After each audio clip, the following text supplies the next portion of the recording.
धन धन सतगुरु तेरे ही आसरा। परम पूजनीय संत डॉक्टर गुरमीत राम रहीम सिंह जी इंसा का पूर्ण सत्य बताने के लिए हमारा एक कैंपेन फेथ वर्सेस वर्डिक्ट आप लोग सभी लोग देख रहे हैं। इसी कैंपेन की कड़ी में आज हम पहुंचे हैं हनुमानगढ़ की एक ढानी में। परम पूजनीय संत डॉक्टर गुरमीत राम रहीम सिंह जी इंसा के ज्ञान के आधार को, ज्ञान को, उनकी सोच को जानने के लिए उनके बेहद करीबी रहे उनके मित्र कह लो, उनके सहयोगी कह लो, उनके साथी जो हमारे साथ आज मौजूद हैं उनका परिचय करवा दें। तो उनका नाम है जी गुरजंट सिंह जी इंसा, हमारे साथ मौजूद हैं। स्वागत है गुरजंट सिंह जी आपका हमारे इस चैनल पे। अंग्रेजी में कहावत है little knowledge is too dangerous. तो डेरा सच्चा सौदा के मौजूदा गद्दी नशीन परम पूजनीय संत डॉक्टर गुरमीत राम रहीम सिंह जी इंसा का अधूरा सच, अधूरी जानकारी समाज में जिस तरह से परोसी गई, क्योंकि इतिहास साक्षी है कि धर्मात्मा लोगों के साथ ऐसी साजिशें अक्सर लोग करते रहते हैं। तो डेरा सच्चा सौदा को समझने के लिए, डेरा सच्चा सौदा के मौजूदा प्रमुख को समझने के लिए आज हम समझने आए हैं, जानने आए हैं उस ज्ञान के आधार को, जिस ज्ञान के आधार पर उन्होंने लाखों करोड़ों लोगों का नशा छुड़वा दिया, लाखों करोड़ों लोगों के जीवन को नरक से स्वर्ग में बदल दिया। तो इसी सिलसिले में हम जानकारी जानना चाहेंगे आज भाई गुरजंट सिंह जी इंसा से। आप ये बताएं भी ज्ञान का आधार क्या है, विज्ञान हमें कैसे लेना चाहिए, किससे लेना चाहिए, और कैसे ये यकीन करें भी ये ज्ञान कितना सही डायरेक्शन में हम जा रहे हैं। क्योंकि आजकल क्या है कि इतनी मतलब वो हो गई है, भ्रांतियाँ हो गई हैं कि धर्म में रीत और कुरीत का मतलब समझ नहीं आता। ज्ञान को कैसे इंटरप्रेट करें, हर व्यक्ति समझता है कि मेरे तरीके से ज्ञान को समझ लो तो सही है, अगर आप मेरे तरीके से नहीं समझोगे तो इस नौबत तक आ जाता है भी आप ये धर्म के हो ही नहीं। इस ट्रैक पे दुनिया आज आ गई है कि हर व्यक्ति अपने आप को धर्म के ज्ञान का मतलब कॉपीराइट लिए बैठा है कि मेरे अनुसार ज्ञान को समझा जाए। तो आप हमें बताएं कि कैसे इस ज्ञान को दुनिया को समझना चाहिए। डॉक्टर साहब, इसमें ऐसा है, जो ज्ञान है, थोड़ा पहले मैं आपको वो बता दूं, आज आप एक डॉक्टर की पोस्ट पे हो। कोई दिन वो था आपका जब आप नर्सरी में स्कूल में एडमिशन लेने जा रहे थे,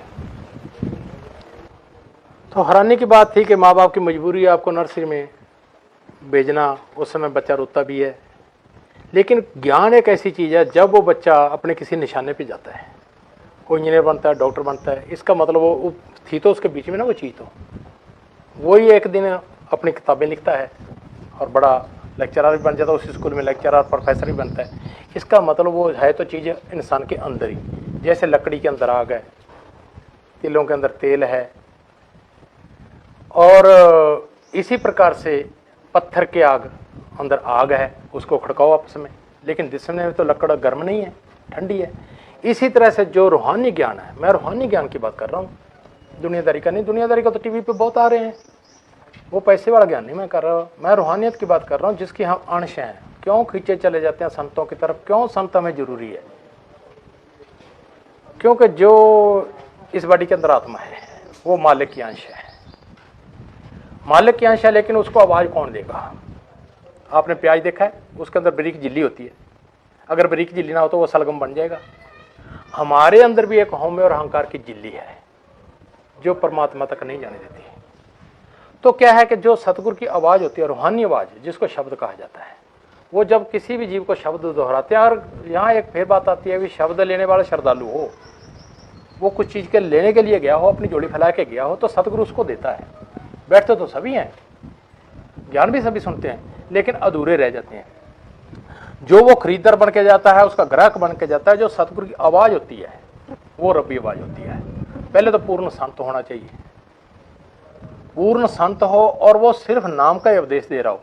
ये जो कुछ भी अपने देख रहे हैं ये शब्द से ही है, और शब्द से ही हरा भरा है, और शब्द के सहारे ही ये खड़ा है। जो कुछ भी देख रहे हैं है तो ये काल का, लेकिन काल का जो काल को दिया है वो शब्द के अंदर से ही दिया गया है, वो शब्द का ही एक टुकड़ा है जिससे ये सब कुछ बना है। जैसे कोई पूर्ण फकीर आता है, वो सत्संग लगाता है, सत्संग लगा के अपनी आवाज़ पहुंचाता है रूहों तक, तो जो इंसान की जन्मों जन्मों से मरी हुई आत्मा है, उस शब्द की आवाज़ सुनने से, और जो पूर्ण फकीर की दृष्टि होती है, निगाह होती है, दो चीज़ें होती है। एक तो पूर्ण फकीर की, ज्ञान तो हम और भी कहीं से ले लेंगे, ज्ञान के तो भंडार बड़े पड़े, लेकिन पूर्ण फकीर की दृष्टि कहाँ से लेंगे?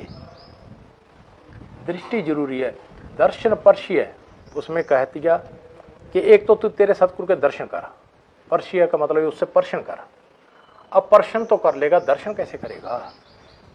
ये दर्शन कर लेगा तो पर्शन कैसे करेगा? दोनों में अंतर आ गया।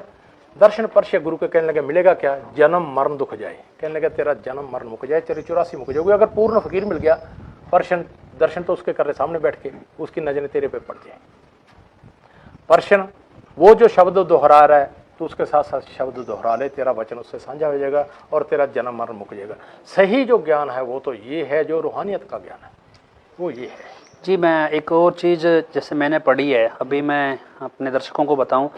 रामायण में हम सुनते हैं कि एक भीलनी थी, 12 वर्ष उसने तपस्या की, और 12 वर्ष तपस्या करने के बाद हिंदू धर्म में हम रामायण को बहुत बड़ा मानते हैं।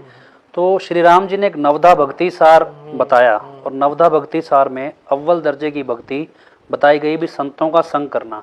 और उस नवधा भक्ति सार में ये चीज़ भी आती है भी मुझसे अधिक संतों को मानो। दूसरी तरफ अब हम सुखमनी साहिब को एक ग्रंथ आता है, उसमें है कि संत शरण जो जन पड़े सो जन उदरण हार, संत क्या निंदक नानका बहुर बहुर अवतार। तो ये चीज़ हम सुनते हैं अलग अलग धर्मों में, मतलब संत की महिमा इतनी बड़ी बताई गई। परमपिता शाह सतनाम सिंह जी महाराज ने हमारे गुरु जी को एक संत की पदवी दी जब वो गुरुगद्दी पे बिठाया। आपने क्योंकि उनके साथ संत पदवी से पहले भी समय बिताया और उनके बाद भी इनके साथ समय काफ़ी बिताया, हालांकि आज माहौल कुछ हो रहा है, कुछ और तरीके से चीज़ों को इंटरप्रेट किया जा रहा है। तो हमें जो जानना है, जो ये नवधा भक्ति सार जिस तरह से संतों की महिमा बताती है, जिस तरह से सुखमनी साहिब संतों की शरण में जाने की शिक्षा देते रहे हैं, तो आप एक संत के इतने करीब रहे हैं और कैसे आप वो महसूस करते हो संतों की महिमा को? पहली तो बात है, सारे धर्म इस चीज़ की अगुवाई दे रहे हैं कि संतों के बगैर आपको ज्ञान नहीं मिलेगा, अधूरा ज्ञान मिलेगा, पूरा ज्ञान नहीं मिलेगा। पहली सीढ़ी जो चलने के वो संत है। जैसे संत कोई अपने शिष्य को शब्द देता है, उसमें फिर 2 3 4 बंधन होते हैं। वो भी पहले 3 होते हैं, 3 के बाद 3 फिर और आ जाते हैं। जब तक कोई भी मरीज कोई भी दवाई परहेज करे के बगैर खाएगा तो कामयाब नहीं होगी। परहेज जरूरी है दवाई में। अब क्या है कि शब्द के लिए 3 वचन दिए जाते हैं। पहली जहां से भक्ति शुरू होती है, अंडा मांस नहीं खाना भाई, मां शराब नहीं खाना, पर स्त्री को माता बहन समझना है। लेकिन इससे ये 3 आगे, इससे 3 आगे और है। यहाँ तक तो सभी समझ लेते हैं, लेकिन जो इससे आगे 3 है वो बहुत थोड़ा कम लोग समझते हैं। पहले आता है सबसे प्रेम करो। यहाँ आके धोखा खा जाते हैं। यहाँ के क्या है कि जो अनाड़ी अज्ञानी होते हैं वो धर्मों में बढ़ जाते हैं, प्रेम करना छोड़ देते हैं, धर्मों की आड़ ले लेते हैं, वो इसी में फेल हो गए। दूसरा आता है नाम जपो, प्रेम करो और मंड के खाओ। अब प्रेम करना, जो प्रेम करेगा वही नाम जप सकता है, जो नाम जपेगा वही प्रेम कर सकता है, और वही सभी के साथ कहते हैं यार थोड़ा भोजन सभी ले लें थोड़ा थोड़ा, तो सारों को नरती आ जाएगी। इसी तरह से जो रूहानी संत पीर फकीर आते हैं दुनिया में, वो समय समय सर हर समय में भी आए और आते ही रहेंगे, इसमें कोई दो राय नहीं है। संतों के बगैर, कबीर जी का एक दोहा आता है, आग लगी आकाश को जड़ जड़ पड़े अंगार, अगर संत ना होते जगत में तो जल मरता संसार।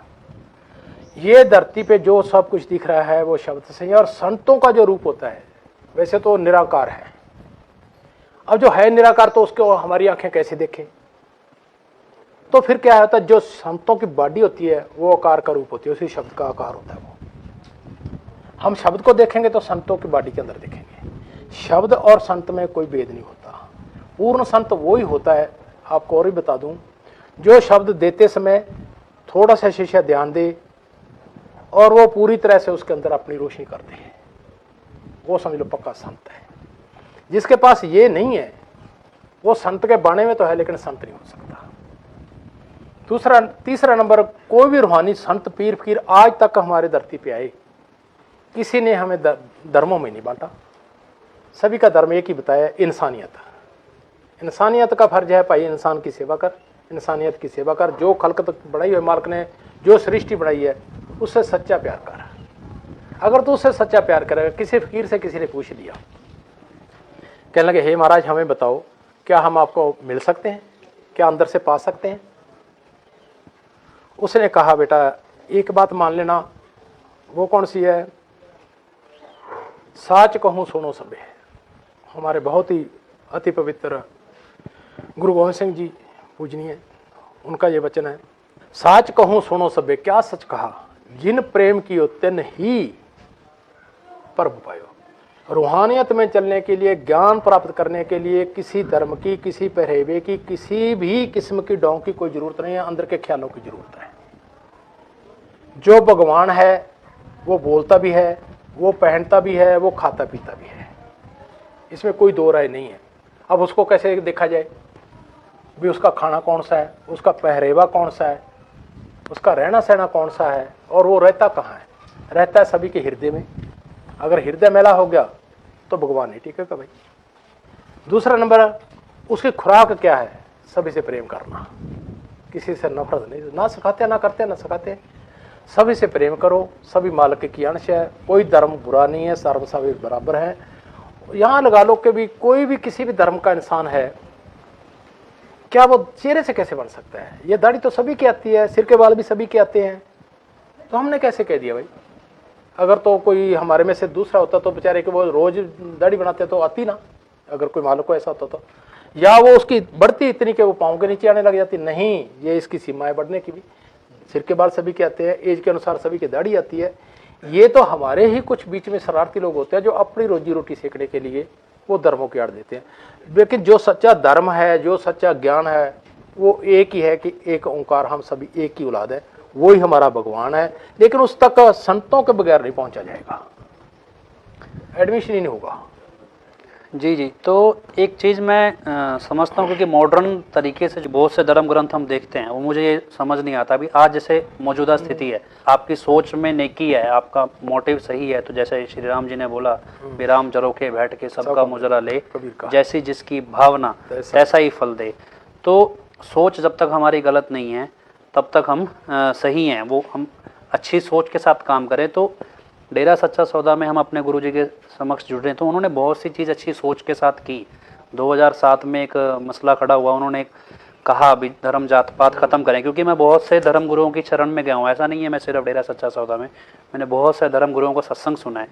एक स्टेज पे आके वो हम एक आइसोलेट कर देते हैं कि इससे बाहर आपको नहीं जाना है, मतलब वो इस ट्रैक पे हमें ले आते हैं भी इससे बाहर नहीं जाना है। और एक वो दायरा जब हमें दिखता है भी, आपकी सोच उतनी बड़ी नहीं फैल पाती वहाँ पे अध्यात्म को लेके भी, मतलब जब वो एक रिजिड सोच आ जाती है तो वहाँ ऐसा लगता है कि ज्ञान जैसे सीमित हो गया है, कि ज्ञान की कोई सीमा मानी नहीं गई। और इसी तरह आज हम इस धर्म को देखते हैं कि युवाओं को देखते हैं भी, धर्म किस तरह से वो समझें भी वास्तव में।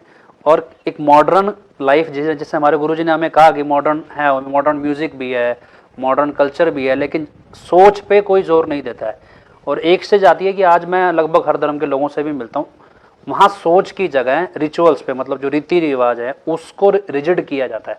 मतलब यही मानना है तो आप इस धर्म के हो, और नहीं मानना है तो नहीं हो। और जो ऐसे मेरे जैसे लोग हैं जो मतलब मानते भी हैं, कुछ मान लिया कुछ नहीं मान लिया, तो उनको भीड़ की तरह गिना जाता है। लेकिन जब हम उस धर्म के प्रचार में निकलते हैं, जैसे आज हम अपने गुरुजी का सच बताने लोगों को निकले हैं, तब हमें उस बाउंड्री में बांधने की कोशिश की जाती है भी आप इस कल्चर में ही बंधो तो ही आप इस चीज़ को रिप्रेजेंट कर सकते हो, वरना नहीं। तो इस पूरे सिस्टम को, एक धर्म को अपनाना, एक भगवान को अपनाना, इस ज्ञान को सीमाओं में बांधना, किस तरह से आप इस चीज़ को देखते हैं? देखिए डॉक्टर साहब, ये बहुत कुछ पहले लिख दिया, आज से 500 साल पीछे ले जाता हूँ आपको। उन्होंने बहुत सुंदर लिखा है।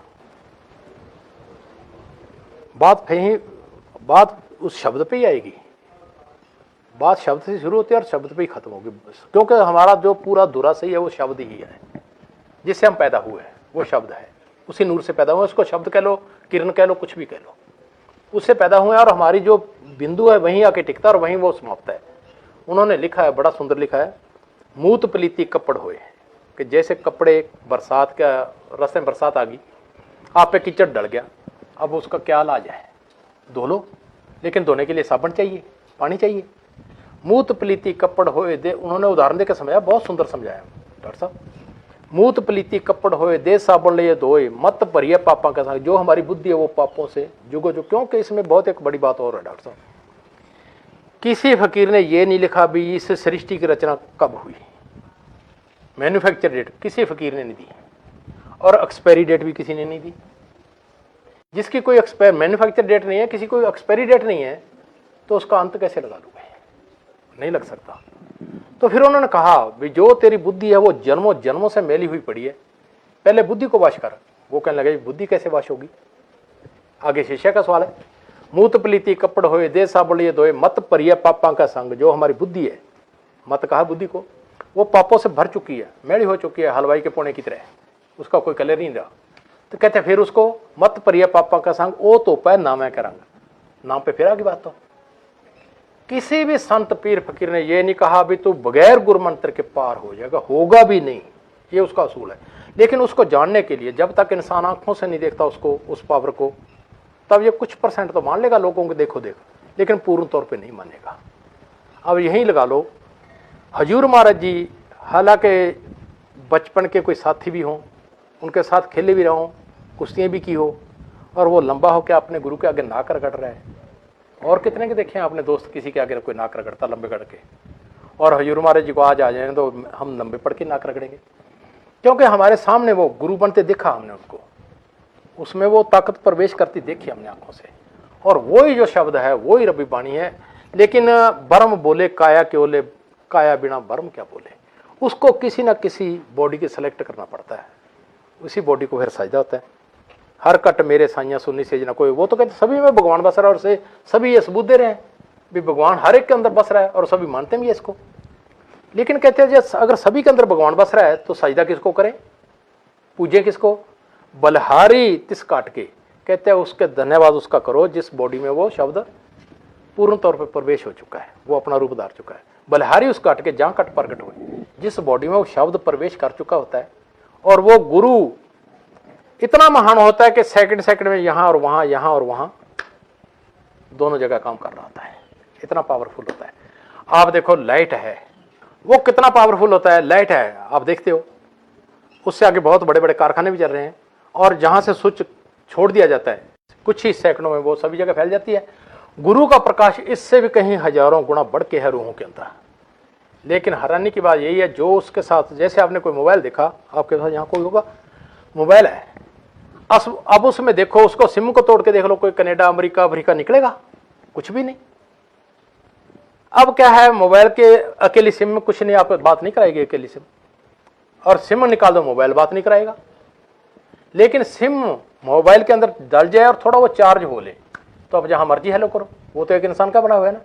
जब तक किसी के दिमाग के अंदर या उसके हृदय के अंदर किसी पीर की सिम नहीं आती, ये बॉडी किसी से हेलो नहीं कर पाएगी। और जब भी वो है सिम आ गई और उसने उसके वचन मान लिए, तो उसमें और गुरु में ठीक है देखने के लिए होता नहीं, बात कि दोनों एक हो जाते हैं। एक को सेज विसी तन कांता, तन सुती से जगाता। जब वो आवाज देता है तो ये अंदर से आत्मा और उसी शब्द के अंदर मिलाप कर जाती है। जैसे आपने कहा राम जरोखे बैठ के सबका मुजरा ले, ये कबीर जी का वचन है। ये जरोखा है हमारा, जहां भगवान बैठा है, आंखें हैं हमारी। राम जरोखे बैठ के, जैसे ये रोशनदान है, यहाँ छोटा सा सुराख निकाल लो और अपने जितने बैठे हैं वो वहां से देख रहे हैं ना, सभी को रिकॉर्ड भी कर रहा है, अपने को नहीं दिखाई दे रहा। इसी तरह से जो हमारा खुदा है, भगवान है, अल्लाह, राम, कुछ भी कहिए, वो हमारे अंदर है शब्द के रूप में। राम जी रोक के बैठ के सबका मुजरा ले, मुजरा कहते हैं देखने को, सबका मुजरा ले, जैसी जैसी भावना, जैसा किसी का अंदर का विचार है। अगर खुदा को मिलने का है तो खुदा को मिलेगा, अगर उसका कसाईपुणे का विचार है तो कसाईपुणा उसको तैयार मिल जाएगा। जैसी जैसी भावना तो ऐसा ही फल दे। फिर आगे कर्मों का आ जाता है सिलसिला। शब्द के बगैर ये कर्मों का सिलसिला भुगतना पड़ता है। धर्मराज का भी हिसाब किताब है, काल का भी हिसाब किताब है, जमों का भी हिसाब किताब है, 84 भी है, नरक भी है, सब कुछ है। ये नहीं कह सकता। बहुत सारे कहते हैं खाओ पियो, अगर परमपिता का शब्द रचा हुआ है, खाओ पियो मौजो डाओ, यही है असूल तारिया। कोई नरक स्वर्ग भी है नहीं। ते रब की ने देखिया प्यारिया, गल सुन के बड़ा खुश होंदा ते इहने विच गया सर जी। हुण सुनदा नहीं, गल कन ला के संगत विच आके जे रब दे सुनाइए कर दी, फिर रोएगा मत्थे ते हथ धर के, ढिले जे बुल करके, वो जिस वेले गया मर्जी। साफ कर दिया। कहते हैं ये सब कुछ है, हमारी आवाज सुन तू, हमारी आवाज सुन के तेरी आत्मा को हमारे साथ मिला भाई। अगर नहीं मिला पाता तो ये सारा सिस्टम है। वैसे लोग अपने अपने विचार के लिए बना लेते हैं, यार यहीं का है सब कुछ, नरक स्वर्ग किस नहीं, यहाँ खाओ पियो मजे लो, यही जिंदगी मिली है। नहीं भाई, ये जिंदगी तो चंद दिनों के लिए है। बाद में बैल की जिंदगी में चला जाएगा, मुख बंद होगा, नाक में नकेल डली होगी, पीछे से जाट हल ठोके लगा रहा है, तो उसको कह नहीं पाएगा मेरा सिर दर्द है, मेरा पेट दर्द है, मेरे कुछ है। और तभी तो संत बार बार एक इंसानियत का दरवाजा जो पूर्ण ज्ञान को ये प्राप्त कर सकता है, बाकी कोई जो नहीं प्राप्त नहीं कर सकती है। कई जन्म पैकेट पतंगा, कई जन्म गजमीन करंगा, कई जन्म हैवी बिरख जोयो, कई जन्म पंछी सर्प होयो, मिल जगदीश मिलन की बरिया चिरंकाल ये दस ये। संतों पीरों फकीरों ने लिखा भी पता नहीं कितने के समय के बाद, चिरंकाल कहते हैं उसका जिसका कोई गिनती मिनती नहीं है समय की, इतने समय के बाद भाई तेरे को ये मनुष्य का जन्म मिला है। लेकिन इसमें एक ही तरीका है कि मालिक को ढूंढ ले और मालिक को पा ले। मालिक तक जाने का तरीका संत पूर्ण फकीर होते हैं। एक चीज़ यहीं से इतिहास में हम एक चीज़ बड़ा बारीकी से नोटिस करते हैं, जितने भी फकीर संत आए, क्योंकि क्या है कि उनका स्वभाव ऐसा होता है कि वो किसी भी मतलब दुनिया में किसी भी व्यक्ति को, मान लो मैं एक टाइम के बाद कहूँगा कि मैं इस चोर को अपने घर शरण नहीं दे सकता, इस डाकू को नहीं दे सकता, इस तरह के पाप करने वाले व्यक्ति को मैं नहीं सहन कर सकता। लेकिन एक संत इस पूरी दुनिया में ऐसे होते हैं जो हर व्यक्ति के लिए उनका दरवाज़ा खुला है, अभी वो हर किसी को शरण देंगे। लेकिन एक स्टेज ऐसी ही लगभग किसी भी हम फ़कीर की जिक्र करें, कोई भी ऐतिहासिक, उनके जीवन में एक ना एक स्टेज ऐसी आती है जहाँ एक असमंजस मौके के उस समय के लोगों में पैदा हो जाता है, भी यार ये संत क्या सही हैं या गलत है। एक सवाल पैदा होता है एक स्टेज पे। ऐसे ही आज का माहौल है पिछले 3 साल से एक सवाल, क्योंकि आजकल मीडिया यहाँ की बात कहीं से कहीं, और पैसे का जब दौर है तो वह झूठ का भी दौर ज़्यादा है आज के दौर में। तो संतों के साथ ये चीज़ें जुड़ी हैं, लेकिन उस समय हमेशा से ये होता है, क्योंकि आज अब इतिहास में तो हम संपूर्ण कहानी एक साथ पढ़ते हैं, आज हम उस कहानी को जी रहे हैं, मौजूदा वर्तमान स्थिति में प्रैक्टिकली जी रहे हैं भी कैसे इतिहास में भी संतों के साथ ऐसा हुआ होगा, और कैसे ही उनके साथ जुड़े हुए लोग कभी ना कभी असमंजस में आके उनसे अलग भी हुए होंगे या उनको लेके एक संशय पाल लेंगे। आज इस सिचुएशन में डेरा सच्चा सौदा के सत्संगी हैं जो एक तरफ उनका विश्वास इतना है कि आज वो आज भी अपनी जान पे खेल के लोगों की जान बचाते हैं, उनमें वो भाव पैदा किया गुरुजी ने। दूसरी जगह है कि किसी के पास उनके खिलाफ कोई सबूत नहीं है, लेकिन क्योंकि दौर मैंने जैसे बोला कि पैसे का दौर है, ये सिचुएशन जब संतों की जीवन में आती है, इस सिचुएशन को अगर आप इतिहास की दृष्टि से देखें और वर्तमान समय में देखें, आज के समय में देखें, कैसे कंपेयर करें हम, और आप इस चीज़ को कैसे देखते हैं भी संतों के जीवन में एक इस तरह की स्थिति आना, क्या ये संतों की नियति है या इतिहास अपने आप को दोहराता है, या संतों का कोई खुद का ही एक मतलब ईश्वरीय शक्ति की तरह से रचा हुआ ये खेल है? किस तरह से इस चीज़ को समझते हैं आप? डॉक्टर साहब, इसमें सबसे पहले तो ये बात है, हमें ये समझना होगा ये हम रह कहाँ रहे हैं। जहाँ हम रह रहे हैं वो हमारा देश नहीं है, ये संतों का देश नहीं है। किसी के घर में घुस के और उसको गाली देना अपराध नहीं है क्या? अपराध है ना। सेम स्थिति संतों की ये होती है। ये देश काल को अपने हुक्म में ये देश दिया गया है जहाँ हम रह रहे हैं, और उसी के देश में रूहें लेने के लिए संत आते हैं। वो सच की आवाज़ भी लगाते हैं। सच की आवाज़ ऐसी है कि किसी के घर में घुस के गाली देना, भाई आप यहाँ क्यों बैठे हो, भाई शब्द लो और जाओ, ये देश खाली करो, यही बताते हैं ना, ये बुरे काम छोड़ दो। अब क्या होता है कि संतों के बगैर कोई और चीज़ें बताएगा नहीं, पूर्ण संत ही बताएगा, वही आवाज देगा। दूसरा जो नकली होगा वो तो पैसे पॉकेट में पैसे डाले और इकट्ठा किया, चलो भाई जो नरकों में जाए चाहे स्वर्गों में जाए। लेकिन संत पूर्ण फकीर को दुख होता है, भी हमारी रूहें, मैं रूहें लेने के लिए आया हूँ और रूहों को प्रेरणा देके मैं ले जाऊँगा। लेकिन संतों के साथ ही ऐसा क्यों होता है? फिर बात ये आ गई, संतों के साथ इसीलिए होता है क्योंकि जो ये देश का मालिक है वो भी एक बहुत बड़ी ताकत है, जिसको काल महाकाल कहा जाता है। एक काल है, उसकी कुछ हद है, फिर उससे आगे एक महाकाल आता है जिसकी दीवार बिल्कुल सचखंड की दीवार के साथ चिपती है, उसकी हद वहां तक है। एक तो काल है जो धर्मराज तक सीमित है, लेकिन जो महाकाल है उससे भी ऊपर, उसकी जो दीवार है वो सचखंड तक जाती है। तो जो संत पीर फकीर आते हैं दूरधाम से आवाज़ लेके सतगुरु की, तो वो यहाँ आके इसी के देश में जब वो सत्संग लगाते हैं तो इसी के घर में क्लेश पड़ जाता है। वो फिर क्लेश क्या होता है, वो तीसरे आदमी में तो आएगा नहीं, वो खुद के परिवार के अंदर प्रवेश करता है वो क्लेश, क्योंकि अगर तीसरे के अंदर आएगा तो चौकस हो जाएगा। जब परिवार में ही वो क्लेश शुरू हो जाता है, परिवार का मतलब जिस जगह हम रह रहे हैं, जिस जगह के हम उसको मानते हैं, उन्हीं में से कुछ जीवों में वो काल अपना प्रवेश कर लेता है। जब वो काल प्रवेश कर लेता है तो वो ही लोग संतों के विरोध होके, काल की पावर बन के संतों के विरोध होके खड़े जाते हैं। तब भी वही लोग थे जब वो सजदा कर रहे थे, तब भी वही लोग थे जब वो उनसे दातें प्राप्त कर रहे थे, तब भी वही लोग थे जब उनसे पुत्र दिए खैर मांग रहे थे। लेकिन आज क्या हो गया, कभी करेंसी खोटी बनती तो नहीं, चलती चलती खोटी होती है ना। इसी तरह से जब काल प्रवेश करता है किसी, जब कोई पूर्ण संत पीर फकीर आके और इतने शिखर पे पहुंच जाता है तो काल भी फिर अपनी हद पार कर जाता है। वो फिर हद जब पार करता है तो वो जो नज़दीक वाले होते हैं उनमें प्रवेश करता है वो काला, उनमें प्रवेश करके वो फिर वो परेशानी डालता है। आप देखो पुराने इतिहास में मैं थोड़ा सा ले जाऊं, हमें क्या पता लगा अभी ये ऐसे प्रवेश कर गया, नहीं पता लगता है। कबीर जी आए दुनिया के अंदर और किसी ने कह दिया यार ये तो और धर्म के हैं, तो जो राजा था उस मौके पे, वो राजा जो था, जो जैसे लगा लो भी राजपूतों में, उसको कहने लगा फिर क्या करें, कहने लगे इसको मरवा दो। कहने लगा मरवाएंगे तो यार इसके जाने वाले बहुत हैं, ये सभी इलाका विरोध हो जाएगा। कहने लगे ये एक तरीका है। कहने लगे क्या? कहने लगा इसको गठड़ी में बांध लो और वो पहाड़ है ना उसके ऊपर से रुड़ा दो। कहने लगे फिर? कहने लगे फिर क्या, अगर पहले तो बात मर जाएगा, अगर फिर भी बच गया तो ये अपना जो खूनी हाथी है इसको छोड़ देंगे, तो उसके ऊपर पाँव रख देगा और ये तमाम काम हो जाएगा। जब कबीर था बुलाया, गांठ बांध कर बिठाया, दिया हाथी मारने को ललकार है। हाथी दौड़ कर आया, शीश कबीर को झुकाया, करे बार बार उसे नमस्कार है। शाह सतनाम जी सुनाए, समझ बंदे को ना आए, हाथी पशु होते करे पहचान जी, उत्तम जूनी बाड़ी मानी इंसान की। कहते हे मालिक वैसे तो ये उत्तम जूनी में है लेकिन पशु डंगरों से भी गया हुआ है। हाथी जब दौड़ के आया, कबीर नहीं मरा, जब पहाड़ से गिरा गया नहीं मरा गया, तो कहने लगे मरा नहीं। कहने लगे छोड़ो हाथी को, राजा बैठा देख रहा है।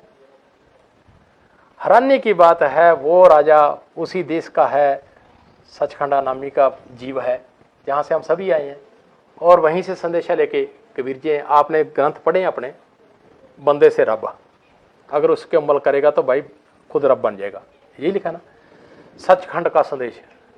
अब किसी को कहें आपका बीकानेर से संदेश आया जी, जयपुर से संदेश, यही लिखेंगे, इसका मतलब आपका कोई वहाँ खास है, यही लिखा ना, सचखंड का संदेश, सतलोक का संदेश। भाई हम वहाँ से संदेशा लेके आए भाई तेरे लिए, वो वैसे नहीं लिखे, उसमें प्रेरणा दी गई है भाई हम वहाँ से संदेशा लेके आए तेरे लिए, और इस संदेशा को सुन और मान। और तेरा जो संदेशा आया ना, कौन सा संदेशा है कि जिस घर में तू घुस रहा है, जिस घर में तू खचित हो रहा है, जिस घर के लिए तू रात दिन परेशान हो रहा है, वो तेरा नहीं है, ये काल का देश है। जब तू मर के जाएगा तेरे साथ एक कौड़ी भी नहीं देगा फूटी, खाली हाथ होगा। तो जो संत पीर फकीर आते हैं उनके साथ ईर्खा इसीलिए किया जाता है कि जब वो हाथी को छोड़ा गया तो हाथी दौड़ के आया। मालिक तो मालिक के सभी के अंदर बैठा है, जहां हम कहते हैं कण कण में है। कुछ लोगों के चश्मे से चढ़ जाते हैं धर्मों के या माया के, जो संत पीर फकीर को पहचान नहीं पाते, सच को पहचान नहीं पाते, सच के सूर्य को देखने की आंखें नहीं होती उनकी, उस प्रकाश को देख ही नहीं पाते। तो जब हाथी आया तो हाथी ने उसको सजदा किया कबीर जी को, कहने लगे वाह मालिक तेरी लीला, ये तो पशु है और ये तेरी पहचान कर रहा है। वो राजा इतना अहंकारी कि जब अहंकार के घोड़े पे चढ़ते हैं ना डॉक्टर साहब, कुछ कोई भी हो जाए वो फिर देख नहीं पाता, रूहानी ताकत को भी नहीं देख पाता, ये होती है। वो संत पीर फकीर का वो विरोध करता है। एक चीज जैसे धर्म के नाम पे चीजें मिसयूज बहुत होती हैं भी, अधिकतर लगभग क्या है, हर धर्म का व्यक्ति है कहीं ना कहीं एक स्टेज पे आगे वो वायलेंट हो जाता है। इसको इंटरप्रेट कैसे करते हैं? कहीं जैसे अब 25 अगस्त का हादसा हुआ, हमारे सत्संगी लोग भी पंचकुला गए, कुछ लोग उसमें ऐसे भी थे जो एक इस तरह की सोच के साथ थे, नहीं अगर हमारे गुरु जी के साथ कुछ होता है तो हम हिंसात्मक भी हो सकते हैं, इस सोच का समर्थन करने वाले थे। कुछ थे भी जो उस सोच के साथ नहीं भी खड़े हुए, लेकिन उनको तरीके से वहाँ पहुँचा दिया गया ये भीड़ दिखाने के लिए, किसी तरह का षड्यंत्र जैसे भी रचा गया हो, कि वो पूरा षड्यंत्र तो हालांकि अभी तक हम नहीं जान पाए हैं। लेकिन एक चीज़ है कि ये सिर्फ ऐसा नहीं है कि डेरा सच्चा सौदा में, हर जगह है। उनको कैसे ये चीज़ मोल्ड हो जाती है कि कब वो वास्तव में धर्म की रक्षा के लिए हिंसात्मक हुए हैं या धर्म के नाम पे इस्तेमाल होकर हिंसात्मक हुए हैं। क्योंकि गुरुजी जब हमें कहते रहे भी संत मत हमेशा अहिंसा के रास्ते पे चला है, और लेकिन अगर हम इतिहास देखें तो वो हिंसा भी आई है कहीं ना कहीं भी एक स्टेज पे आके। हालांकि वो देश की सत्ता के लिए नहीं आई, वो धर्म की सत्ता के लिए आई। ईश्वर की सत्ता इस धरती पे कायम रहे, तब श्री राम जी ने भी शस्त्र उठाया, श्री कृष्ण जी ने भी उठाया और बाकी फकीरों ने भी उठाया। लेकिन बहुत से ऐसे भी है उस रक्षा के लिए वो खुद को समर्पित कर गए लेकिन शस्त्र नहीं उठाया। दोनों तरह के उदाहरण है। लेकिन क्योंकि हम आजकल कलयुग में जी रहे हैं और यहाँ पे भावनाओं का उबाल ज़्यादा है, संयम धैर्य कम है, तो हम हिंसात्मक पहलुओं को ज़्यादा मानते हैं, समझते हैं भी हमें शस्त्र उठाना चाहिए। और यही चीज़ें सत्ताधारी इस्तेमाल करते हैं भी, हिंसात्मक कोई धार्मिक विचारधारा हो तो हम उस विचारधारा को खत्म करने का प्रयास करें। शायद 25 अगस्त का हादसा कुछ इसी तर्ज पे प्लान किया गया, भी डेरे की साथ संगत को हिंसात्मक किया जाए। लेकिन एक टाइम अगर उनकी सोच को आप डेप्थ में देखते चले जाएंगे तो पता चलता है कि कहीं वो सच्चाई के दबने का जो मतलब उसको दुख है कि सच्चाई जो थी वो दबा दी गई या उसकी आवाज़ दबा दी गई, और उस दबी हुई आवाज़ के उठाने के लिए वो हिंसात्मक हो गया। कुछ इसी सिचुएशन में आज हम हैं भी, हमारी आवाज़ ज़बरदस्ती एक सत्ता के जोश में दबा दी गई। लेकिन आज बहुत से लोग ऐसे हैं जो सोचते हैं इसको संघर्ष करके उठाया जाए, बहुत से ऐसे हैं जो हिंसात्मक तरीके से इसको उठा दिया जाए। तो आपका दृष्टिकोण क्या कहता है, धर्म में हिंसा और अहिंसा का जो तालमेल है वो कैसे बिठाया जाए? इसमें ऐसा है डॉक्टर साहब, पहली तो बात यह है कि जो संत का मार्ग होता है उसकी सीढ़ी धर्म की होती है। संत का मार्ग जो होता है वो धर्म की सीढ़ी होती है।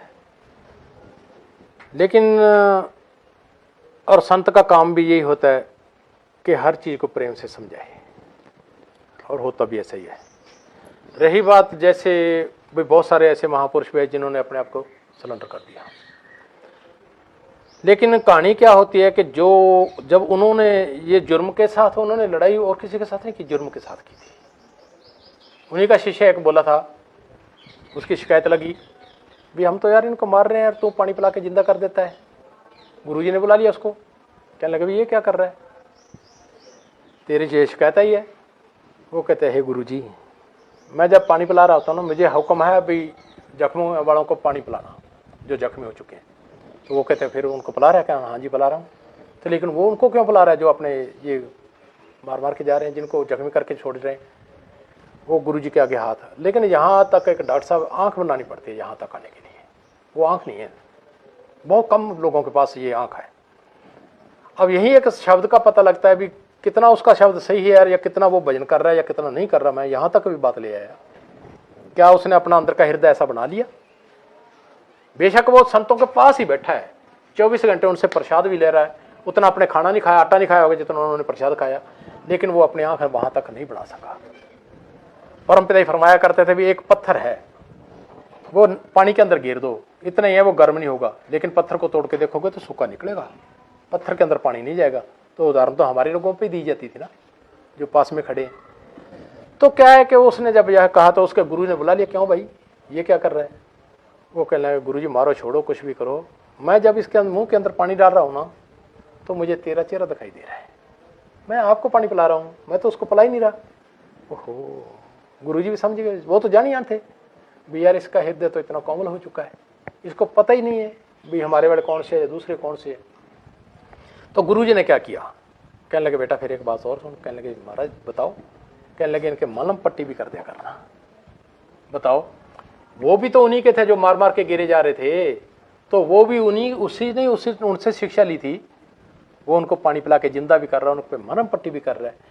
तो जो धर्म का उनका तो होता है धर्म और अधर्म की लड़ाई, संत की तो वो अधर्म का साथ नहीं देती, धर्म का साथ देती है। और उसके शिष्य का भी यही फर्ज है, लड़ाई नहीं, ये नहीं कोई डांग सोटा नहीं, उसको शिक्षा देनी और लोगों को प्रेरणा देनी भी, नहीं अपने साथ इसका देना, धर्म का साथ दो, अधर्म का साथ मत दो। तो रही बात यहाँ तक के बहुत सारे ऐसे भी फकीर हुए हैं जिन्होंने हाँ उन्होंने उसकी भगवान की रजा में, क्यों कि हे मालिक अब ये बात यहाँ तक आ गई कि इससे कम ये बेटा नहीं मांग रहा। बात यही हुई थी, उसने अपने पे जिम्मेवारी ले ली थी, कोई पूरे भारत की जिम्मेवारी ले ली थी, सच था। बात आज भी काल और दयाल की यहीं तक है, ये इन्होंने पूरे सृष्टि की जिम्मेवारी ले ली। जब ये गद्दी पे बैठे तो गद्दी पे बैठने के थोड़ा दिन बाद हम मिलने गए, मैं और मिट सिंह जी। तो बैठे हैं, हजूर पे बैठे हैं कुर्सी पे, हम नीचे दरी पे बैठे हैं। कहने लगे भाई कुछ बातें हमारे से परमपिता ने मनवाई और कुछ बातें हमने परमपिता से मनवाई है। हम तो यूं हाथ जोड़ सकते थे भी हमें क्या पता भी आपने क्या मनवा लिया और या उन्होंने क्या मान लिया। जब परमपिता को गद्दी दी गई तो बाबा मस्ताना ने वचन किए भी जो जलालाना गांव है उसका कुत्ता भी नरक में नहीं जाएगा। वैसे तो बहुत बड़ा वचन दे दिया। अब अगला दो तर्क देने वाला है, वो कहेगा कुत्ता तो भक्ति नहीं करता भाई, बता कैसे जाएगा। अरे कुत्ता तो बाद में बना यार, पहले तो वो मालिक की अंश है ना। कुत्ता तो यहाँ बना ना के, पशु डंगर तो यहाँ बना ना के, उसके अंदर जो चीज चला रही है उसको, वो तो मालिक की अंश है। उसने तो मालिक के अंश को वर दे दिए भी आ जाए, वो नरक में नहीं जाने देंगे, वादा करते हैं। कहने लगे वो वादा किया था परमपिता के गांव के लिए बाबा जी ने। तो हमने कहा जी आप क्या वादा किया आपने? यहाँ मौजी एक बहुत बड़ी बात है, शायद आपने कभी बोली भी नहीं और कभी सुनी भी नहीं।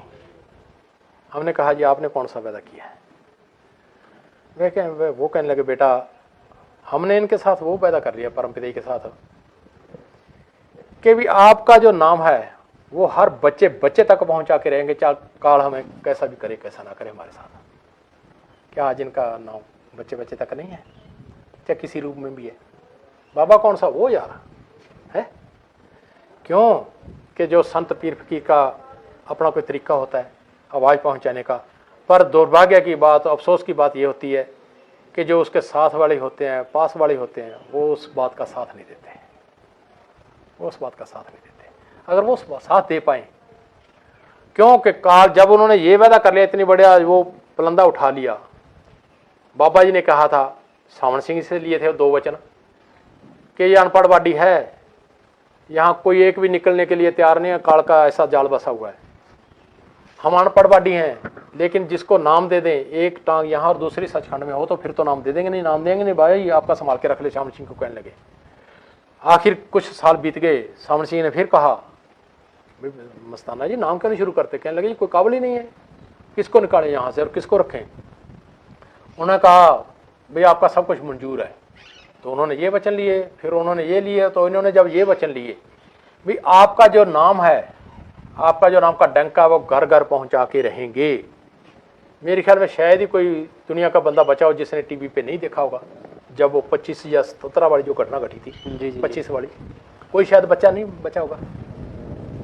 साधारण कोई पोस्टर लगा पड़ा हो तो 5 साल का बच्चा भी कह देगा यार जब बाबा वो है यार MSG वाला, ये कहते हैं ना। जी जी। तो काफ़ी हद तक जो संतों पीरों फकीरों का खेल होता है, लेकिन इस खेल को समझना करना ये बहुत आगे की बात है। और रही बात ये भी, ये लोग ऐसे क्यों हो जाते हैं? बाबा मस्ताना के समय में हुए, परमपिता का एक समय ऐसा आया था, बाबा मस्ताना ने तो यहाँ तक कह दिया था कि यहाँ सैकड़े गुरु बनना चाहते हैं, मौज के हाथ चढ़ो नहीं तो सीधे नरकों में जाओगे। और वो दीवारों पे वचन लिखाए भी गए जो आज नहीं है, वो पुरानी दीवारें नहीं रही हैं, पूरे शहर के अंदर लिखाए गए थे। उसके बाद में क्या हुआ कि जब परमपिता गद्दी पे बैठे तो मैं परमपिता के ही वचन सुना रहा हूँ। तो जो शरारती उसमें समय भी थे, और वो जो आज शरारती इन्हीं की अंश थी, वो इन्हीं के पूर्वजों। तो उन्होंने क्या किया कि बेगू से पटवारी को ले लिया साथ में, और 18 केस चंडीगढ़ जाके परमपिता के खिलाफ किए। 18 केस। अब वो तो सुप्रीम पावर थे, ताकत थी, उन्होंने तो क्या था, लेकिन उन्होंने केस तो किए ना। तो वो लोग आज भी हैं जिन्होंने ये सब कुछ किया। मैंने आपको पहले ही बताया भी, हम इनके 2 साथी हैं जो बहुत समय इनके साथ हमारी ज़िंदगी का निकला है। बताओ, साथ रहने वाले पे तो कोई पटवारी की रिपोर्ट भी नहीं है। हालांकि ये तो हम तो एक शिष्य ही हैं। अगर शिष्य के अंदर ऐसे गुण हैं भी, वो मांस नहीं खाता, शराब नहीं पीता, सिनेमा नहीं देखता, सर्कस नहीं देखता, किसी बुरी जगह रुकता नहीं है, और कोई नशा पता नहीं करता, एक अपने शिष्य के अंदर उन्होंने ऐसे गुण भर दिए, तो जो उस पावर का मालिक है तो उसमें बुराइयाँ कैसे आ जाएंगी भाई? लेकिन ये जो काल के नुमाइंदे हैं, काल के जो एजेंट हैं, उन्होंने ये संत पीर फकीर को वो फिर, ये काल का देश है। जी जी। तो मैं एक सिनेमा सर्कस से मुझे बात याद आई, क्योंकि सिनेमा से अब हमारे गुरुजी का भी नाता है। हालांकि मैं इस चीज़ से बड़ा करीब से जानकार हूँ कि मैं जब ये शुभ देवी अभियान चलाया गया तो मैं उस अभियान में मैंने भी अपनी सेवाएं दी हैं जिस तरह से मैं दे पाया।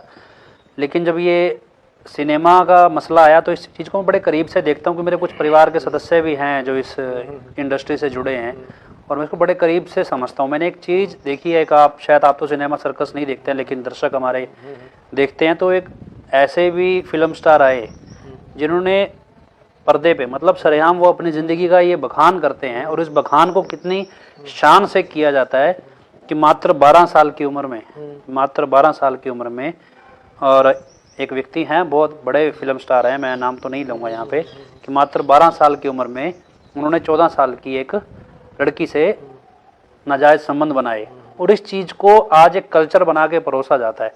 मतलब हम एक कल्पना करते हैं भी आज कोई 12 साल का बच्चा हमारे घर में हो और वो इस तरह की दौड़ में जाए और ऐसे आदमी को आदर्श बनाए भी जो इस तरह के मतलब अपने आप को शान बताता हो इस तरह की। इसी तरह एक और फिल्म स्टार है, उनकी फिल्म भी आई, आप तो दर्शक जानते हैं।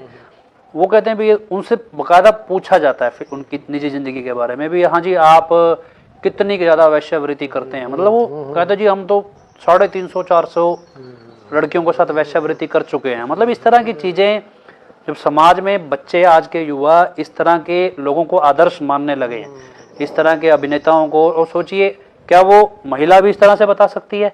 जो 14 वर्ष की वो महिला है आज, क्या वो बताए ये बात? नहीं। और क्या वो 350-400 जो महिलाओं की वो जिक्र कर रहे हैं, क्या वो बताएं?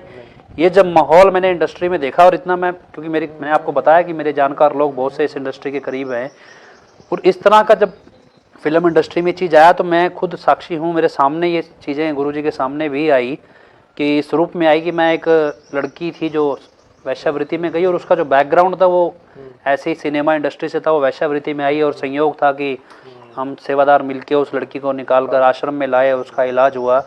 और जब ये चर्चा चली गुरुजी के सामने, ये सब कुछ चला, तब हमें समझ नहीं आता था कि आखिर कैसे कब कैसे होगा भी ये इंडस्ट्री से निकलने वाला जो कचरा है, जो सिनेमा इंडस्ट्री से निकलने वाला कचरा है, ये समाज में कैसे परोसा जा रहा है, और जब इस तरह के लोगों को आदर्श मानने लगे।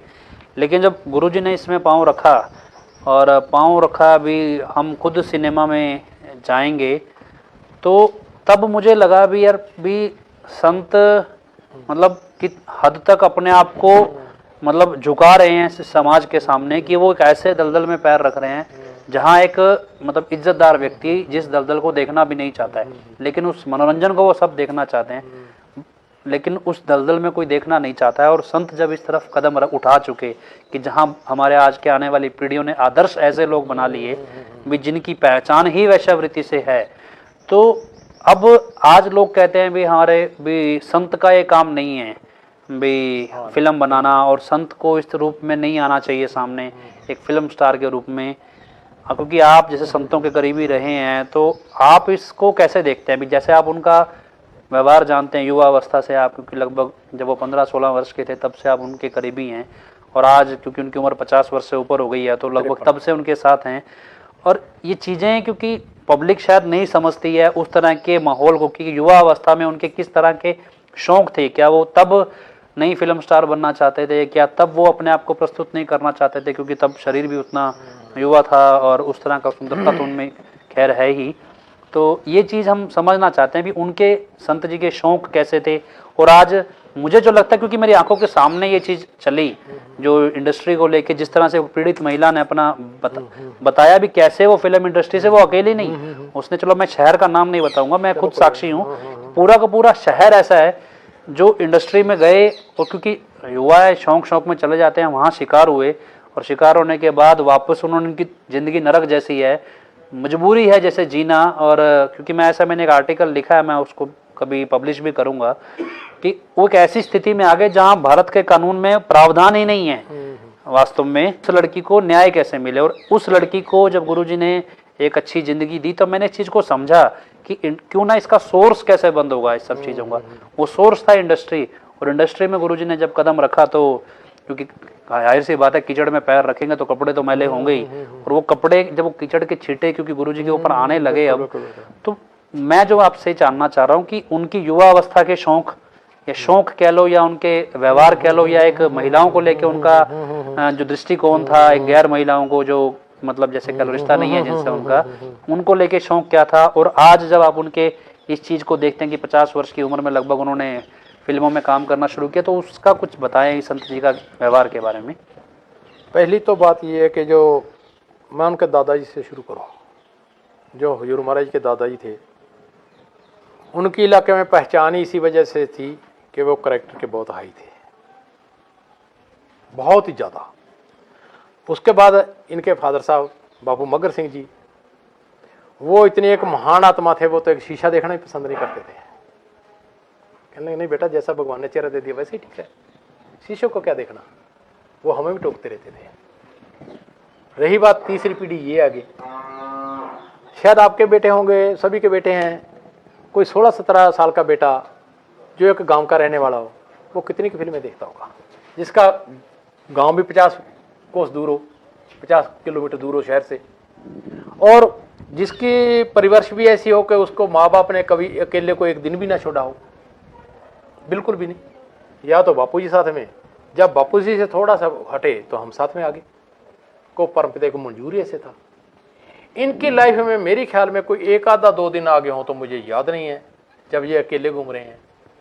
ये अकेले अपनी लाइफ में अकेले रहे ही नहीं, क्योंकि पहले ही बड़े दिनों से इन्होंने जन्म लिया था, बहुत समय गुजर चुका था, और माता जी को बापू जी को इस चीज़ का शौक भी था भाई इनको अकेले छोड़े ना, छोड़ते भी नहीं थे बिल्कुल भी नहीं, क्योंकि 40-50 किलोमीटर गांव दूर है शहर से, गंगानगर से 50 पड़ता है पूरा, गंगानगर से 50 पड़ रहा है, यहाँ से 50 पड़ रहा है, उस समय तो ये शहर भी इतना बड़ा नहीं था, तो ये कभी सिनेमा सर्कस मेरे हिसाब से नहीं गया। रही बात तीसरी बात, उसकी तो परछाई भी नहीं चाहते थे, परछाई भी नहीं पढ़ना चाहते, सवाल ही नहीं होता था, सवाल ही नहीं उठता था इस बात का।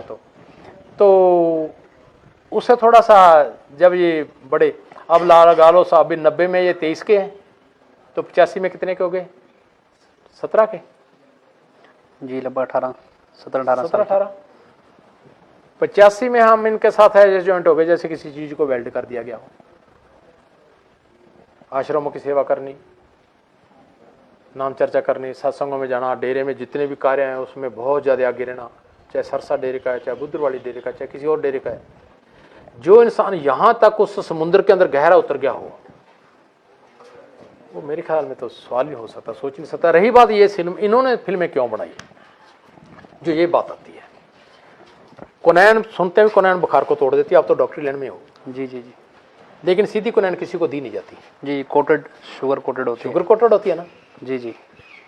इनको रूहों को रास्ते पे लाने के लिए शुगर कोटेड करना पड़ा।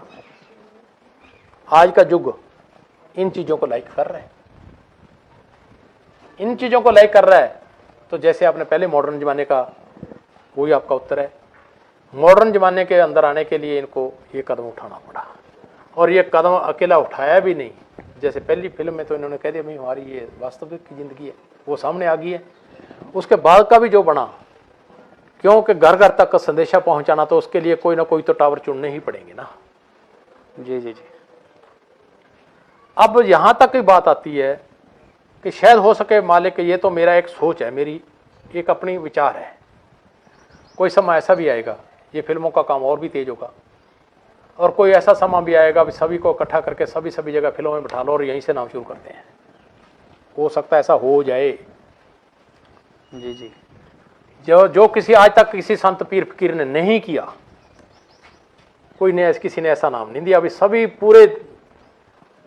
पूरे विश्व को सिनेमाघर के आगे बैठाओ, हम नाम अनाउंस कर रहे हैं, और ये होगा मोहित, हर हाल में होगा। चलिए मैं आपसे आखिरी सवाल लूँगा। एक्चुअली क्या है, अभी मैं एक छोटा सा कैंपेन हम ये चला रहे हैं, तो इस कैंपेन में जो मेरे साथ सबसे बड़ी प्रॉब्लम आती है वो आती है एक मानसिक स्थिरता, भी हम मेंटली कितना स्टेबल हैं। बहुत सी दौर ऐसे आते हैं कि हमें पता होता है भी ये आदमी गलत है, ये बिल्कुल करीब से पता है, सब कुछ जानते हैं, ठीक है, हम पे उसको जाहिर नहीं कर सकते। वहाँ मानसिक तौर पे स्थिर रहना, अपने आप पे नियंत्रण रखना, यहाँ तक तो मैं कर पाता हूँ कुछ हद तक, लेकिन उस नियंत्रण के साथ आप इस रूप में सामने आए भी, सामने वाले को एहसास ही ना हो भी आप किस दौर से गुजर रहे हैं। और ये चीज़ हमने अपने गुरुजी में बड़े करीब से देखी। अब तो महसूस करता हूँ मैं अब ख़ास तौर पे, क्योंकि मेरे साथ बीत रही है। 15 अगस्त का दिन था, लगभग 10 दिन पहले उनका जन्मदिन था, और करीब करीब जिस तरह से मेरे पास लोगों के बयान आते हैं कि करीब 2-3 साल पहले, और हालांकि 2009 में ही, अब तो एक मेडिकल सर्टिफिकेट से पता लगा भी 2009 से ही उनके वकील और उनके करीबी इस केस को डिसाइड कर चुके थे ऑलरेडी भी कैसे इस केस को प्रोजेक्ट करके हमें डिसीजन तक ले जाना है। ये सारी चीज़ों को मतलब समझ गया मैं, लेकिन जो मानसिक स्थिरता की बात आई भी, जिस तरह से वो स्थिर थे, और जिस तरह से 10 दिन पहले वो अपना जन्मदिन के रूप में मतलब जन्मदिन सेलिब्रेट कर रहे थे, या बहुत से लोगों से मुखातिब हो रहे थे, सामने बातचीत हो रही थी, मैं नहीं जान पाया उनके चेहरे से, उनके व्यवहार से, लेकिन हाँ वो एक आभास होता है भी हाँ हवा में वो खुशी नहीं है, वो रौनक नहीं है, लेकिन कहने को लाइटें हैं, वो रौनक नहीं है। लेकिन ये चीज़ कभी मैं भांप नहीं पाया कि, और ये चीज़ मैं अपने जीवन में देखता हूँ एक मानसिक स्थिरता की, कितने स्थिर हैं। और आज लगभग जैसे हर सरकार, मैं जिस तरह से इस चीज़ को परस्यू कर रहा हूँ, और आज मैंने एक जेल के अधिकारियों को नोटिस भी दिया है इसलिए कि वो क्या कर रहे हैं, वो क्या समझ रहे हैं कि मानसिक स्थिरता को मानसिक टॉर्चर में बदला जा रहा है। कि लगभग 3 साल पूरे हो गए हैं और हम चर्चाएं कर रहे हैं, और वो उनको एक मेंटल टॉर्चर है कि उनको किसी से मिलने नहीं दिया जाएगा भी, वो किसी से बात नहीं कर सकते हैं। इवन एक गवर्नर जो हैं, एक्टिंग गवर्नर किसी स्टेट के, उस जेल में जाते हैं तो भी उस सिक्योरिटी जोन में भी उन्हें आने की इजाज़त नहीं दी जाती। तो जैसे सरकार क्योंकि जुल्म ढाती है दुनियावी तौर पे देखने के लिए कि वो, लेकिन मैं जो चीज़ देख रहा हूँ वो है कि उनकी मानसिक स्थिरता भी, बंद कमरे में, एक बंद एरिया में 1 दिन 2 दिन 3 दिन एक व्यक्ति रह सकता है, एक आम इंसान। लेकिन मैं अपनी सोच के दायरे में मैं भी 1 हफ्ते से ज़्यादा नहीं रह पाऊंगा, और मैं एक स्टेज ऐसे आएगी मैं मतलब अपना आपा खो दूंगा। लेकिन 3 साल से हम उस मानसिक स्थिरता को देख रहे हैं, जेल की रिपोर्ट्स को देख रहे हैं, बावजूद इसके समाज में ये एक प्रचार किया जाता है कि वो अस्थिर बुद्धि के हैं जी, बाहर आए तो बवाल मचा देंगे या लॉ एंड ऑर्डर बिगड़ जाएगा। मुझे लगता है कि मानसिक बुद्धि तो खैर अधिकारियों की अस्थिर है, भी अनस्टेबल है, कि वो उस चीज़ को समझ नहीं पा रहे हैं कितनी स्थिर बुद्धि है। मेरा सवाल जो आपसे है, जो तो मैं बैकग्राउंड दे रहा था, सवाल ये कि इस स्थिर बुद्धि का कोई एक ऐसा एग्जाम्पल, जैसे आप उनके करीब रहें, उनकी बुद्धिमत्ता का, एक धैर्य का, संयम का भी, उनके साथ बहुत से लोग ऐसे मैंने खुद परखे हैं, मैं आपके ऊपर नहीं बात लाता हूँ, मेरे ऊपर मैंने खुद देखा कि बहुत करीब से मैं उनके साथ काम कर चुका हूँ, जॉब कर चुका हूँ। जैसे डॉक्टर्स हैं, जो डॉक्टर्स थे उन्हीं की संस्था में, उन्हीं के बनाए अस्पताल में काम करते थे, और गुरु जी की ही मेडिकल रिपोर्ट्स को वो गलत बनाते थे। मैंने खुद देखा है, मैं खुद साक्षी, मेरे पास फाइल है। और आज हम उस स्टेज पे हैं जहां वो उस चीज़ को सहन करते रहे, उनको मालूम था, सब कुछ था, मैंने खुद बताया, चलो किसी और ने नहीं बताया, मैंने बताया, उन्होंने कभी इसका शिकायत नहीं की, उनकी स्थिर बुद्धि थी, वो फिर भी लोगों को सुधारना चाहते थे कि शायद कोई प्रेम से संभल जाए। आप कोई ऐसा किस्सा या कुछ बताएं भी उस तरह के, जिस तरह के माहौल में वो जी रहे थे।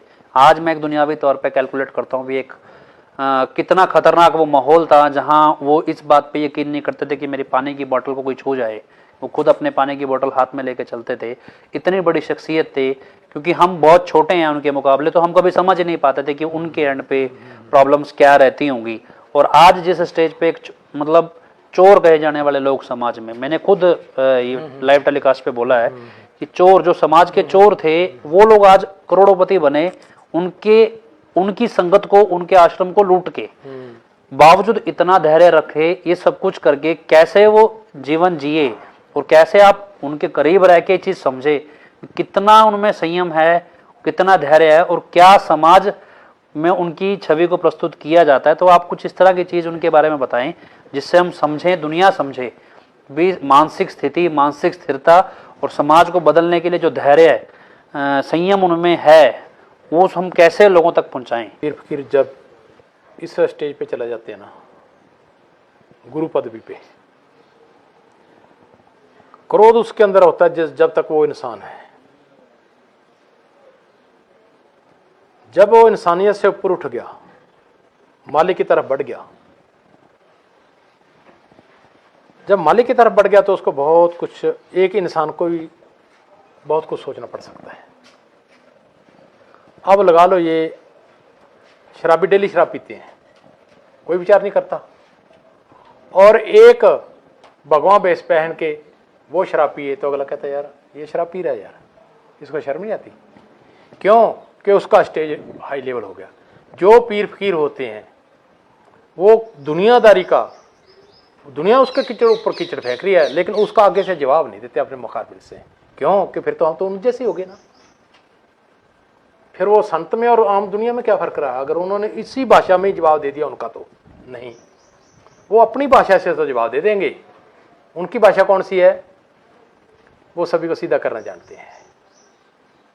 बेटा बीमार हो गया, डॉक्टर कह रहा समझ तो कोई आ नहीं रही, बेटा कह रहा मैं रहे जी नहीं पाता, अंदर से सिस्टम सारा खराब हो गया। वो उनकी भाषा वो है इंसान को सुधारने की, जिसके ऊपर सीधा उन पर कोई अटैक ना आए, सुधारते वो भी हैं। और वो, मैं नहीं ये कहता वो पाप कर रहे हैं, नहीं नहीं, उस इंसान के वो कर्म करवा रहे हैं संत से। वो संतों की निंदा कर रहा है, संतों के खिलाफ चल रहा है, और उसकी पावर को लोगों के सामने वो तुच्छ करना चाहता है। लेकिन कभी संतों के क्या है कि साइकिल ये लगाओ ये सूर्य उगता है, कोई चंद शायबान खड़े कर दे, कहते मैं सूर्य को ढक दूंगा, हो जाएगा? या कोई चंद बादल आ गए जाए सूर्य के, तो क्या हमेशा के लिए इसको बंद कर देंगे? नहीं। सूर्य तो जब भी बादल हट गए या छोड़ा उस शायबान से साइड में हो, तो उसने तो अपने चमकदम को पूरी संसार को देनी है। संत पीर फकीर जो हमारी दुनियादारी की भाषा ना, उस भाषा में जवाब कभी नहीं देते। नहीं बेटा, कभी उनको पता होता है जब मर्जी लेने पे ले आएंगे। रही बात ये आती है भी क्या ये इतने समुद्र, वाक्य में समुद्र होते हैं संत पीर फकीर। अब आगे और सुन लो, जितने बंदे हैं जिन्होंने ये सब कुछ किया, और मुझे आज भी विश्वास है वो थोड़ा सा अपने परिवार को लेकर कान पकड़ के लेटे जाए, कहने लगे कोई बात नहीं बेटा, फिर क्या हो गया, तो हमारा ही तो है, बताओ। आप तो बहस रहे हो दुनिया के साथ ना, और आप लटोपिंग हो रहे हो यार, ये क्यों नहीं सुन रहा, वो क्यों? आप आदमी हो, वो एक समुंदर है। एक बूंद का तो कोई औकात नहीं ना, बूंद की तो हम तो वो बूंद है ना, उसके समुद्र की तो बहुत बड़ी औकात है ना। वो तो सोचे ना, जब थोड़ा सा अफान में आए तो पता नहीं इसको कितनों को साथ में ले जाएंगे, कोई बात ही नहीं है। जी। संत ये होते हैं, समुद्र की तरह होते हैं वहाँ, तभी उनमें वो धैर्य ज्यादा होती है। हम जो लोग हैं, हम तो बूंदे हैं। अगर संत धैर्य खो दे तो ये सृष्टि एक सेकंड भी नहीं रहेगी, ये भी पक्का है। जिस दिन संत ने धैर्य खो दी ना, ये सृष्टि नहीं रहेगी डॉक्टर साहब, बिल्कुल भी नहीं, एक सेकंड भी नहीं रहेगी। जी जी। तो एक चीज़ जब हम समझे हैं आज, तो भी संत की सोच को समझा कैसे जाए, संत के धैर्य को कैसे समझा जाए, तो ये चीज़ हमने जानने की कोशिश की है। लेकिन एक बेसिक चीज़ जो हमें समझ में आई वो ये कि जब जिस गुरु के शिष्यों पर जिस गुरु की शिक्षा पाके और जिस गुरु के सानिध्य में रह के ऐसे से लोग जिन्होंने खुद कभी उस अपराध को करने का नहीं सोचा, गुरु की शिक्षा के वजह से उन्होंने उस अपराध को करने का नहीं सोचा, और वही अपराध वही आरोप गुरु पर मढ़ दिए गए, और न जाने कैसी न्याय व्यवस्था है कि उस आरोप को सिद्ध भी कर दिया गया। तो हालांकि हमारा संघर्ष जारी है। हमारे गुरु संत गुरमीत राम रहीम सिंह जी इंसान तो परम पूजनीय है हमारे लिए, तो हम उनका सच दुनिया के सामने लाएं, और एक संत की जो महिमा है वो दुनिया जाने कि मौजूदा संसार का जो सूरज है वो हमारे गुरुजी हैं। हम सूरज को, मतलब कोई सूरज समाज में हुआ और वो समाज उस सूरज को 50 साल पहले के सूरज को ढूंढने निकले या 50 साल आगे आने वाले सूरज को ढूंढने निकले, लेकिन रोशनी की ज़रूरत हमें आ जाए तो आज हमें उस सूरज को तलाशना होगा जो सूरज मौजूदा स्थिति में इस दुनिया को ज्ञान का प्रकाश दे रहा है। तो इस सभी के साथ आप सबसे इजाज़त चाहते हैं जी। धन धन सतगुरु तेरा यश। जो अपने सतगुरु है ना, वो तो एक ऐसी ताकत के मालिक है। मैं थोड़ा सा आपको बता दूं वो कौन है कौन वो। हालांकि हमारे बीच में रहे, हमारे साथ इतना समय रहे, जो अपने सतगुरु हैं वो तो एक महान ऐसी ताकत है। मैं उनसे 4 बंदे जिंदा करा के लाया हूँ, 4 बंदे, और मुझे आज भी उन पे यकीन है। अगर कोई कह रहा है ना संत ये वो फलाना दिगड़ा, 1 दिन का मुर्दा ले आओ, 2 दिन का ले आओ, सुनारिया से इजाजत लेने आपका फर्ज है। मुर्दा ना जिंदा हो कहे तो सरेआम गोली मार देना किसी चौराहे पे खड़ा के, मुझे जीने का कोई अधिकार नहीं है। मैं अपने सतगुरु तो वो उस पावर के मालिक हैं यार। तो खैर, तो जो चीज़ मैं आप समझ पाया हूँ, आखिरी में उन्होंने एक बात ऐड की है, तो चीज़ क्या है भी, हालांकि ये बात चलो एक आध्यात्मिक पहलू पे है, लेकिन मैं इसको दुनियावी पहलू पे समझने की कोशिश करूँ कि जितने भी हम धर्म इतिहास पढ़ते हैं उसमें एक चीज़ पढ़ते हैं भी, मृत्यु एक ऐसी चीज़ है जिस पे किसी का वश नहीं है। मौत सबको आनी है, लेकिन मौत पे किसका कंट्रोल है, उसका जो जिंदगी बख्श सकता है। तो खैर, आध्यात्मिक पहलू के हिसाब से तो हमारे लिए हमारे गुरुजी ईश्वर हैं, दुनिया माने ना माने, लेकिन वास्तविक तौर पे उनके मित्र हैं, उनके सहयोगी, फिलहाल उनके शिष्य हैं जिन्होंने ये चीज़ें वास्तविक तौर पे देखी और समझी। तो यही आशा है भी आप जितना जल्दी हो जितना हो सच पहचानें, और मीडिया और चंद नेताओं की झांसे में आके आप एक ऐसे पाप के भागीदार ना बने जिस पाप की माफ़ी इस जहान में तो क्या अगले जहान में भी नहीं है, और वो पाप है संत की निंदा। क्योंकि निंदा क्या होता है, निंदा जो धर्म ग्रंथ कहते हैं कि किसी की अच्छाई को बुराई बनाकर प्रस्तुत कर देना ही निंदा है। और एक संत जिन्होंने इस समाज को एक कर देना चाहा, इस समाज को हर धर्म जात मजहब के बैरियर से अलग कर जोड़ के, मतलब सब बैरियर तोड़ दिए, एक कैसा भी व्यक्ति आ गया, चाहे वो वैश्य ही क्यों ना हो, चाहे वो डाकू हो, चाहे वो एक आम इंसान हो, चाहे वो पहले से ही भक्त हो, चाहे वो राजा हो, सबको एक तराजू में तोल के एक जैसा ज्ञान देना चाहा एक संत ने, और उस ज्ञान के भरोसे इस दुनिया को चलाना चाहा। और क्योंकि उस ज्ञान को कॉपीराइट लेके, उस ज्ञान के जरिए ही उसका गलत इस्तेमाल करके लोगों को बांट के हिंसात्मक तरीके से लोग इस समाज को बांटे रखना चाहते हैं सिर्फ अपनी सत्ता इस समाज पे कायम करने के लिए, उसी सत्ता को या उसी दुनिया को जो इस भ्रम में जी रही है उस संत के सत्य से अवगत कराने के लिए हम इस कैंपेन को चला रहे हैं। ये सिर्फ कैंपेन उनकी रिहाई तक की नहीं है, ये उस ऐसे पाप से बचने का है जो पाप हमें एक ऐसे विनाश के दलदल की ओर ले जा रहा है जहां से सृजन होना, इस दोबारा इस पाप को खत्म करने के बाद सृजन कर पाना इसका नामुमकिन है। तो इजाजत चाहेंगे आपसे जी। धन धन सतगुरु तेरा ही आश्रय।